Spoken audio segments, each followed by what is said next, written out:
Last month kaka-New Year lang and I was so busy last month. Super nakafocus ako kung paano ako magbabounce back and paano ako magkakaroon ng new ideas pagdating sa pag-affiliate ko sa TikTok. Also, nag-birthday ako last month but parang hindi ako nakapag-celebrate alone. Every Wednesday is my free time so ibig sabihin I'm just alone. And gusto ko talagang mag-solo date tomorrow. So yeah, magsa-solo date ako. Right now, siguro isipin ko yung magiging whole agenda ko for the day para naman may gagawin ako alone, 'di ba? Okay, so today is the day and tapos na ako sa lahat. Nakaligo na ako, nakabihis na ako, naka-makeup na ako.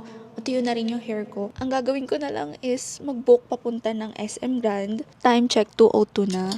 Walang dami ko kasing ginawa pa, pero hindi ko naman kailangan mag-explain, 'di ba? After a very long time, ngayon na lang ulit ako magsa-solo date. Medyo kinakabahan ako kasi yung location na pinili ko is malapit lang. So, may possibility madami akong makakitang familiar faces. Hopefully not. So, eto, magbubook na ako. And if yung next clip nito nasa SM na ako, ibig sabihin, hindi ako nakapag-video sa motor kasi init, walang box, or hindi ako comfy. Okay, so andito na ako sa SM Grand. Kakarating ko lang. Uy, may mga stall pa pala dito. Wait, papakita ko. Ang daming stall. Okay, I see. May mga anik-anik. Oh, may mga charms. Gusto ko sana mag-photo booth muna. Pero sa pinakataas pa yun sa 5th floor. So, kakain na lang muna ako dito sa Yabo. Dito muna ako sa Yabo kakain.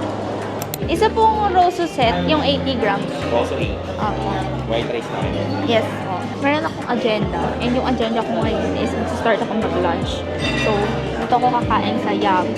After ko mag-lunch, I think, ang next kong gagawin is mag-photo booth. Tapos, after ko pala mag-photo booth, may shopping ako. Shopping, more like window shopping.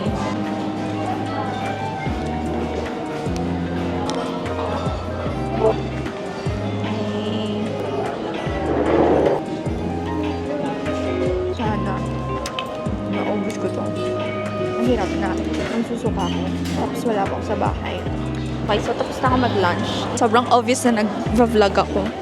Tapos, tinanong ako doon if meron daw ba akong channel. Sasabi ko, meron. Medyo naiya ako kasi pangalan ko yung sasabihin ko. Anyway, so next na gagawin ko is mag-photo booth.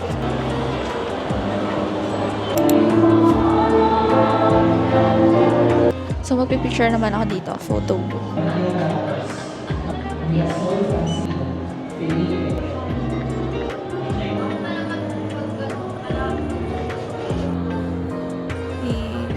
Next naman na pupuntahan ko is fully booked.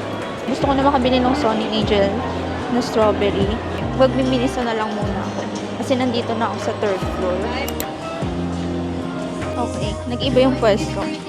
Ito, kailangan ko ng magandang clam. Ito, konting maganda. Magandang clam dito sa Miniso. I think ito na lang. Okay, so hindi ako nagtitingin. Meron pa pala dito iba. Ayun, gusto ko yung ganito kalaki. Or ito. Hala, ang cute.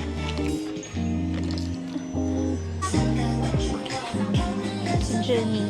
Okay, so nakabili na ako sa Miniso. Bumili ako ng clam. Tapos bumili ako ng parang air freshener. Pupunta ako ng fully booked. Tapos dadiretso ko sa Uniqlo kasi bili ako ng gift ni Bobby. Tapos may nakita ko kasi dito na yung meron silang free magazines. Eh ngayon recently na hilig ako mag-journal. Ano pong strawberry sir? Oh, wala pa po. No, Di ba kayo nagkaroon ng new launch? Bayan? Nung Tagal ng oras na meron nun, ma'am. nung punta namin dito sakto, sold out na daw po. O, yun.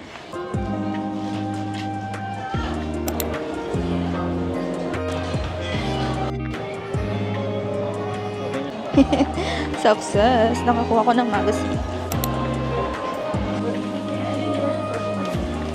Ganda ako sa agenda ko. Ay, hindi pa pala. Punta pa ako ng National Bookstore. Kailangan ko bumili ng glue and ng scissors for journaling.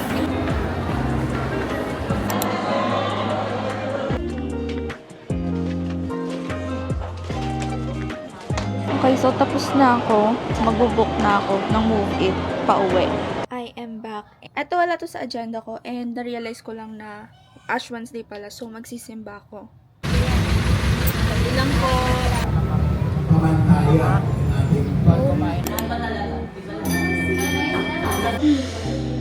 Super napagod ako. Tapos na yung bus. And nandito ko ngayon sa Calis. Magdi-dinner na ako. It's 7:45. Ang daming tao kanina.